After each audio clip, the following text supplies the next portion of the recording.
Тақырып редуцирленетін және редуцирленбейтін қанттар. Жалпы біз кейбір қанттарды редуцирленетін, мұнда плюспен көрсеттім, және кейбір қанттарды редуцирленбейтін деп бөлеміз. Неліктен? Мына жерде көрсетілген сынауықтарда бізде ерекше бір реакция, яғни Бенедикт реакциясы дейміз, немесе Феллинг реакциясы дейміз. Екі түрлі бізде осындай реакцияларды жүргіземіз. Сол реакцияларды жүргізгенде оң нәтиже беретін болса, біз оларды редуцирленетін деп атаймыз. Теріс нәтижелі олар редуцирленбейді. Оған мысалы сахароза деген қанттар жатады. Енді неліктен кейбір қанттар бізде оң нәтиже берді, неліктен кейбір қанттар теріс нәтиже берді. Соған назар аударайық. Мұнда сынауықтардағы түстер де жайдан жай берілмеді, яғни егер де теріс нәтиже қолданылса, дәл көк түсті бізде мұнда мыстың ерітіндісі, купрум С4 бар және тағы да басқа заттар бар, Бенедикт реагенті. Дәл осы көк түс бізде кірпіш қызыл түске боялады, яғни тұнба түзіледі. Ал редуцирленбейтін қантта ол дәл осы көк түсінде қала береді. Демек, реакция жүрмейді деген сөз. Мысалдарын қарастырайық. Жаңа біз моносахаридтерді өткен кезде кейбір моносахаридтерді альдозаларға жатқыздық, себебі ол альдегид тобының бар болуына байланысты. Ал кейбір қанттарды біз кетозаға жатқызған болатын, себебі оларда бізде кетон, карбоксил топтары бар болатын. Егер де осы құрылымға назар аударатын болсақ, бізде редуцирленетін қанттардың барлығының құрамы олар бізде альдозалар болып табылады. Себебі дәл осы CHO тобында мынау сутекке оттекті қосып алады, яғни олар тотыға алады. Яғни оларда осы оттекті қосып алуға деген орын бар.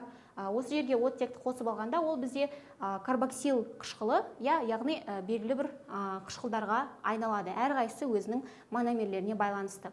Ал кетозаларда ондай реакция жүрмейді. Себебі кетозаларда тек қана СО және ешқандай да басқа бір оттекті қосып алатын орын жоқ. Яғни демек олар тотықпайды деген сөз. Сондықтан да олар бізде теріс нәтиже береді. Мұнда бізде Феллинг реагенті және Бенедикт реагенті берілген. Мұнда көріп отырғанымыздай, біріншісінде бізде көк түсті купрум 2+ иондары, катиондары. Яғни мұнда бізде Феллинг реакциясы, Феллинг реагентінің құрылымы берілген. Бұл жерде ең маңыздысы сіздер білу керек. Ол мыс, яғни купрум 2+. Осы бізде ерітіндіге көк түсті беріп отыр. Бірақ қалайша бізде кірпік қызыл түсті тұнба түзіледі. Ол бізде купрум 2O тұнбасы, яғни ол оксид болған кезде ол тұнба түседі. Енді қараңыздар, купрум 2O-да купрумның, яғни мыстың тотығу дәрежесі қандай?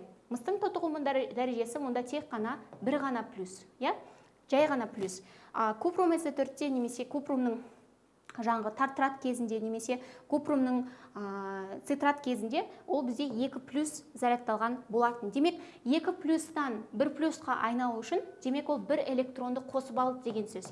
Бір электронды қосып алса, демек ол тотықсызданып тұр. Яғни өзі тотықсызданатын болса, демек ол тотықтырғыш болып орын алып тұр. Демек, мына жерде альдегид, карбоксил қышқылына дейін реакция жаңғыдай айналып отыр және реакция жүріп отыр. Сондықтан да, егер де дәл осы қызыл тұнба түзілетін болған жағдайда ғана біз оларды редуцирленетін қанттар деп атаймыз. Дәл осындай реакция бізде Бенедикт реагентімен де қайталанады. Тек қана олардың реагенттері ғана сәл ғана басқаша, бірақ негізгі қызметті бізде купрум 2+ құрайды және тұнбасы да дәл солай купрум 2O. Демек, мына жерде жай ғана бір ғана плюс болып отыр. Демек, дәл осы реакция жүріп көк түсті ерітіндіні қызыл түс бізде купрум 2O-ның түсі. Осы түске айналдыра алса, демек олар редуцирленетіндер. Ал айналдыра алмаса, дәл осылай купрум 2+ күйінде қала беретін болса, яғни олар кетозалар, ешқандай да өзіне оттекті қосып ала алмайды. Ал мұнда көріп отырсыздар, қараңыздар, мұна H-тың жанына бір оттегін қосып алып отыр. Демек, бұл деген сөз олар бізде тотығып отыр деген сөз. Сондықтан да оларды біз редуцирленетін және редуцирленбейтін деп екіге бөлеміз. Енді мысалдарын қарастырайық. Мұнда бізде глюкоза, галактоза, фруктоза және мальтоза, лактоза. Олар бізде плюс нәтиже беріп отыр, оң нәтиже, ал сахароза бізде теріс нәтиже. Бірақ мына жерде бір нәрсеге назар аударайық. Бізде фруктоза. ол құрылымы бойынша глюкозаның, галактозаның изомері. Яғни ол бізде альдоза емес, бірақ ол бізде кетоза. Бірақ біз жаңа айттық, кетозалар бізде теріс нәтиже береді дедік. Неліктен фруктоза бізде оң нәтиже беріп отыр мұнда. Ол дегеніміз фруктоза, яғни дәл осы реакцияға түспес бұрын алдымен изомерленіп глюкозаға айналып алады. Одан кейін барып қана реакция жүреді. Сондықтан да бізде фруктоза редуцирленетін, яғни оң нәтиже беретін қантқа жатады. Сондықтан да сахарозаны ғана біз бұл жерде редуцирленбейтін қант ретінде білеміз. Яғни кетоза болғандықтан мұнда ол реакция жүрмейді. Ары қарай келесі біздің тақырып ол липидтер.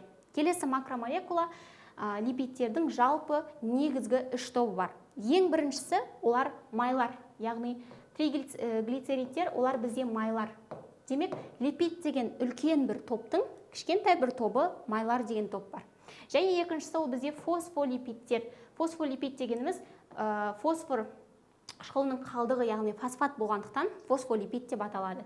Және үшіншісі стероидтар, яғни олар бір-бірімен байланысқан 4 түрлі сақинадан тұратын липидтер болып табылады. Триглицеридтердің ерекшелігі неде? Неге триглицерид деп аталады? Себебі оның негізгі бір тобы глицерол. Глицерол ол бізде білесіздер, ол деп аяқталатын бүкіл органикалық заттар спирттер. Демек OH тобы бар оларда. Әрбір OH тобына келіп, әрбір жаңағыдай глицеридтің бізде білесіздер, глицерид 3 көміртек атомынан тұрады. Әрбір 3 бөлігіне 3 май қышқылы келіп жалғанады. Сондықтан да біз оны триглицерид деп атаймыз. Майлардың құрылысының барлығы да дәл осылай. Майлар ыдыраған кезде неге ыдырайды деп айтатын болсақ, онда біз глицеролға немесе глицеринге және май қышқылдарына ыдырайды деп жауап береміз. Екінші тобы жаңағы фосфолипидтің айырмашылығы, бізде фосфор тобы бар және бізде глицерол бар. Бірақ глицеролдың бір көміртек атомы фосфатқа жалғанғандықтан бізде 2 ғана көміртек атомының жалғанатын орны бос. Сондықтан бізде 2 ғана май қышқылы болады. Келесі бізде стероидтар, жаңа айтқандай 4 тізбектен 4 сақинадан тұрады. Мұнда бізде липидтердің қалай жасалу жолы, яғни полимерлену реакциясы кезінде, конденсация реакциясы кезінде әрбір глицеролдың әрбір көміртек атомына, әрбір OH молекуласына май қышқылы жалғанатын кезде әрқайсысынан жеке-жеке бір H2O молекуласы, яғни бір су ыдырап шығып кетіп отырады. Демек, триглицерид жасау үшін бізде 3 су молекуласы осы реакциядан бөлініп шығады екен. Және үшеуінің әрқайсысына 3 түрлі май қышқылы келіп жалғанатын болады. Және осы бір арасындағы байланысты біз эфирлік байланыс деп атаймыз. Жаңа естеріңізде болса, әртүрлі биомолекулалардың, әртүрлі макромолекулалардың арасындағы мономерлер бар өздерінің, және сол мономерлер жалғанған кезде белгілі бір байланыстар түзетін еді. Көмірсуларда ол гликозидтік байланыс болатын болса, ал липидтерде ол бізде эфирлік байланыс деп аталады. COO осындай байланыс түзеді. Мұнда бізде май молекуласы триацил глицерол. Келесі, майларды біз жалпы қаныққан май және қанықпаған май деп 2 үлкен топқа бөлеміз. Бұны қаныққан май немесе қанықпаған май деп атауға болады, немесе не себептен ол қаныққан, не себептен қанықпаған, ол май қышқылына байланысты. Егер майдың құрамында қаныққан май қышқылдар келсе, біз оны қаныққан май дейміз, ал егерде қанықпаған май қышқылдар келсе, қанықпаған май дейміз. Қаныққан дегеніміз не? Яғни қаныққан дегеніміз мына жерде әрбір бұрышта, білесіздер, көміртек атомдары орналасқан.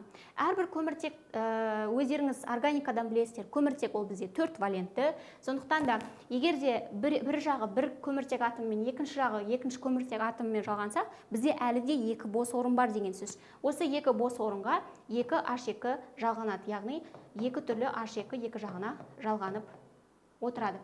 Демек, осы H атомдары максимум, яғни барынша толық орналасатын болса, біз оны қаныққан деп айтамыз. Себебі ол максимум өзінің потенциалын толық пайдаланып отыр, толықтай H атомдары оған байланысып отыр деген сөз. Оны біз қаныққан май деп атаймыз.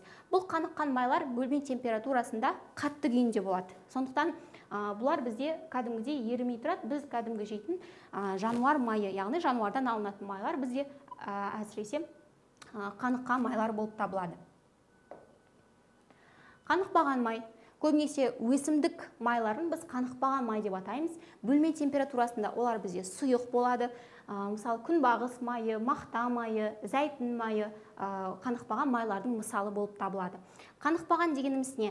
Жаңағы айтып отырған көміртек атомдардың әрқайсысына екі H атомдары жалғанған болатын. Алайда осылардың кейбірлерінің арасында көміртек пен көміртектің қос байланыс түзетін жерлері болады. Яғни қос байланыс түзген уақытта енді қанша H-ты өзіне қосып алады. Мысалы, мұнда екі байланысты уже алды. Бір байланыс мұнда тұр. Демек, бір ғана бос орын тұр. Сондықтан да бір ғана H мұнда орналасады, мұнда да бір ғана H орналасатын болады. Демек, максимум екі H-тың орнына ол тек қана бір H-ты ғана өзіне қосып алып отыр. Ол қанықпады. Сондықтан да біз оны қанықпаған май деп атаймыз. Және тағы бір ерекшелігі қанықпаған майлардың дәл осы қос екі байланыс түзілген жерлерде кішкене бізде қисаяды, яғни белгілі бір градуспен қисаяды. Сондықтан да қанықпаған майларды көрген кезде осындай бізде кішкене қисаю болады. Фосфолипидтердің суретін салғанда да біз кішкене қисайтып саламыз, себебі оларда да тоже қанықпаған майлар болады. Липидтердің қызметтеріне келіп тоқталайық. Ең бірінші липидтердің энергетикалық қызметі. Тура жаңағы айтқандай көмірсулардың энергетикалық қызметі болатын болса, липидтер де олар бізге қосымша энергия беретін, яғни азық-түліктің құрамында, тағамның құрамында болады. 1 грамм май ыдыраған кезде, 1 грамм липидтер майлар ыдыраған кезде 38,9 килоджоуль энергия бөлініп шығады. Бұл дегеніміз не? Яғни майлар, олар көмір суға және нәрозға қарағанда шамамен 2 еседей көп энергия бөледі. Демек, жай ғана 1 граммның ішінде көбірек энергия сақталады деген сөз. Сондықтан да олар осындай ұзақ мерзімге қор жинаудың, ұзақ мерзімде энергетикалық жалпы қорға жинаушы көз ретінде ерекше бағаланады. Сондықтан да бұл майлардың энергетикалық қауқары өте жоғары. Екінші, липидтердің қорғаныштық және иммундық қызметі.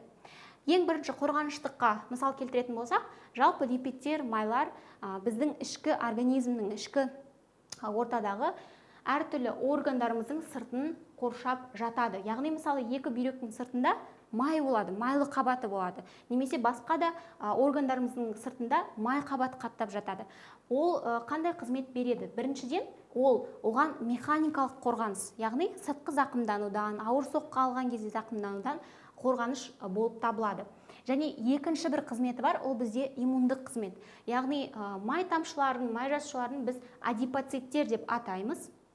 Яғни біздегі әртүрлі макрофагтар немесе басқа да иммундық жасушалар дәл осы адипоциттердің арасында болған кезде қосымша әртүрлі рецепторлардың көмегімен оларды біз кейде липофилді рецепторлар деп те атаймыз. Липо деген сөз ол май деген сөз. Дәл осы кезде олар қосымша бізде кәдімгі белсенді иммунитетті туындата алады. Яғни олар бізде жаңағы хелпер жасушаларын, көмекші жасушаларды туындата алады. Сондықтан да иммундық қызметті күшейтуге, иммундық қызметті тудыруға мүмкіндік бергені үшін біз оны липидтердің қорғаныштық және иммундық қызметі деп атаймыз. Липидтердің тасымалдау қызметі. Мына жерде көріп отырғандарыңыздай әртүрлі тағамдар берілген. Бұл тағамдардың барлығы осы тағамдарда кездесетін витаминдер арқылы топтастырылып отыр. Мұнда бізде А витамині, Д витамині, Е витамині және К витаминінің кездесетін тағамдар көрсетілген. Осы А, Д, Е, К витаминдері естеріңізде болса, майда еритін витаминдер деп аталады. Бізде білесіздер, витаминдерді суда еритін және майда еритін деп екі топқа бөліп қарастырамыз. Соның бірі майда еритін витаминдер. Яғни липидтердің тасымалдау қызметі деп айтқан кезде, демек липидтер осы витаминдерді тасымалдау қызметін атқарады. Олар майда ерігендіктен май арқылы тасымалдан алады. Сондықтан да біз бұны липидтердің тасымалдау қызметіне жатқызамыз. А, Д, Е, К витаминдер. Келесі липидтердің гормон түзу қызметі. Липидтердің негізгі стероидты гормондары жаңа айтқандай 4 біріккен сақинадан тұрады. Оның біріншісі жыныс гормондары, стероидтар. Оған прогестерон жатады, эстроген жатады, тестостерон жатады. Оның барлығы да стероидтар. Олардың барлығы да ерімейтін осындай май жасушаларынан тұрады, липид жасушаларынан тұрады. Және екінші бір тобы мұнда глюкокортикоид және минерал кортикоид дегеніміз, ол бүйрек үсті безінің қыртысты қабатында түзілгендіктен кортикоид деген сөзге арқылы еске түсіре аласыздар. Минерал кортикоид және глюкокортикоид. Екеуі бүйрек үсті безінің қыртысты қабатына бөлінетін, олар да стероидты гормондар. Сондықтан да, яғни липидтердің ерекше гормон түзу қабілеті бар. Гормон түзу өз кезегінде гормондар ағзаның гуморальды реттелуіне қатысады. Келесі, липидтердің эндогенді қызметі. Эндогенді дегеніміз не бұл жерде? Мына суретке назар аударсаңыздар, түйені көреміз, яғни сыңар өркешті түйе берілген. Мұнда көріп отырғанымыздай, түйенің өркешінің ішіндегі заты берілген. Алғашқыда ғалымдар түйенің өркешінде су болады деп ойлады. Яғни ұзақ уақыт бойы, мысалы, түйе бір айлап, 2 ай айлап, яғни шөлді жерлерде ешқандай да сусыз немесе қорексіз өмір сүре береді. Дәл осы кезде көптеген адамдар осы өркеште су қоры жиналып тұрады деді. Бірақтан кейін келе ғалымдар ол жерде су емес, ол жерде май көзі бар екендігін тапқан болатын. Яғни липидтердің эндогенді қызметі дегеніміз осы майдың суға айналу қабілеті. Яғни осы майдың ыдырап және сол ыдырау нәтижесінде су молекулаларының бөлуі. Сондықтан да біз оны эндогенді қызмет деп атаймыз. Бұл қалайша жалпы организмдерге, жалпы тіршілікке бұның қандай пайдасы бар? Яғни көбінесе шөлді аймақтарда, түйелер болсын, осындай артық майды өзі өркештеріне майды қор ретінде жинайды және керек кезде су көзі ретінде пайдалана алады. Сондықтан да бұны липидтердің эндогенді қызметіне жатқызамыз. 1 грамм, мысалы, өте кішкентай май тамшысының өзінен өте көп мөлшерде су түзілуі мүмкін. Сондықтан да жай ғана суды қорға жинаудан майды қорға жинап, кейін оны су көзіне айналдырудың тиімділігі жоғары болып табылады. Липидтердің қор жинау қызметі. Дәл жаңағыдай май жинау секілді, басқа да бізде, мысалы, аюлар болсын, немесе басқа да орман жануарлар болсын, немесе ұйқыға кететін жануарлар, көбінесе қысқы ұйқыға кететін жануарлар, олар қор заты ретінде күзге дейін, қыс түскенге дейін өздерінің денелеріне артық майды жинайды. Яғни өте көп тамақтану арқылы олар майды қор ретінде жинайды. Ол қордың қандай қызметі бар? Тура жаңағыдай түйе майды су көзі ретінде пайдаланатын болса, жануарлар қысқы ұйқыға кеткен кезде, олар өзі енжар қалыпқа түскен кезде, ұйықтап жатқан кезде бүкіл денесіне, бүкіл организміне қорек көзі ретінде пайдаланады. Яғни майлар ыдырап, май қышқылдарына глицеролға бөлінеді және олардың ішінен бізден бәрібір жаңа біз көмір суларды өткен кезде метаболизмді қызметі деп, яғни әйтеуір глюкозаға айналады ең соңында, және ол глюкоза жасушалық тыныс алу процесіне қатысып энергия түзеді. Сондықтан да бұл липидтердің қор жинау қызметі. Бұл бізде тіршіліктегі маңыздылығы өте жоғары қызметтердің бірі. Келесі, липидтердің жылу оқшаулау қызметі. Жылу оқшаулау дегеніміз, яғни жылуды сақтап тұру немесе суықты өткізбеу деп түсінсек болады. Жылу оқшаулау қызметі ретінде дәл жаңағыдай жануарлардың тері астындағы өте қалың май қабаты болады және мұнда біз Антарктидадағы пингвиндерді көре аламыз. Өте суықтан олар қалай қорғанады? Себебі терінің астында өте қалың май қабаты болғандықтан ол суықты қатты өткізбеуге көмектеседі. Сондықтан да бұл тіршіліктегі липидтердің бұл қызметінің де бір маңыздылығын айқындап өтеді. Келесі, соңғы бір липидтердің тағы бір маңызды қызметі, ол липидтердің электр оқшаулау қызметі. Қалай түсінеміз? Дәл мына жасуша, ол бізде өздеріңіз білетіндей нейрон, яғни жүйке жасушасы болатын. Назар аударсақ, мұнда нейронның ұзын өсіндісі аксон берілген. Енді аксонның бойымен бізде мұнда миелинді қабықшалар орналасады. Миелинді қабықша дегеніміз май яғни майлардан, липидтерден тұратын жаңағы қабықшаны айтамыз. Миелинді қабықша ешқандай да электрді, яғни импульсті өткізбейді. Мысалы біз ұзын осында электр сымын алып қарайтын болсақ, оның барлық жерінде, мысалы электр тоғын өткізу үшін, жарық жандыру үшін барлық жерден импульс, мысалы электр тоғы тоқтаусыз өтуі қажет. Бірақ аксондарда олай емес, яғни нейрон жасушаларының аксон өсінділерінің сыртында миелинді қабықшалар болады. Бұл жасушаларды біз бірге әрқайсысын шван жасушалары деп атаймыз. Олардың ерекшелігі сыртында май қабаты болғандықтан, май өздеріңіз білесіздер, олар полярлы емес, полюсті емес, белгілі бір электролитке жатпайды, мысалы, сондықтан да ол ешқандай да, мысалы, электрді, импульсті өткізбейді. Ал енді мында бір нейроннан келген импульс келесі нейронға қалай өтеді сонда? Мына жерге келген нейрон, импульс, ол дәл осы миелинді қабықшаға келген кезде, ол келесі бір миелиннің ашық жеріне секіреді. Дәл осылай импульс мына жерден өте алмайды да, сондықтан да ол келесі бір май жоқ жеріне миелинді қабықшалардың ортасына секіреді. Оларды біз ранве буындары деп атаймыз. Осылардың әрқайсысына секіріп, секірмелі қозғалыста болады, және бұның ерекше өзінің бір тиімділігі бар. Себебі жай ғана ұзақ импульстың өтуіне қарағанда, импульстың секірмелі қозғалыспен өтуі ол әлде қайда жылдам болады. Сондықтан да импульстар дер кезінде өте үлкен жылдамдықпен келесі нейрон жасушаларына жете алады. Бұл бізде жалпы липидтердің бүкіл қызметтеріне кішігірім тоқталу. Келесі біздің тақырыбымыз нәруыздар биомакромолекулалармен жалғасатын болады. Осымен макромолекулалар тақырыбының алғашқы жартысы аяқталды. Келесі жартысын келесі тақырыптан көре аласыздар.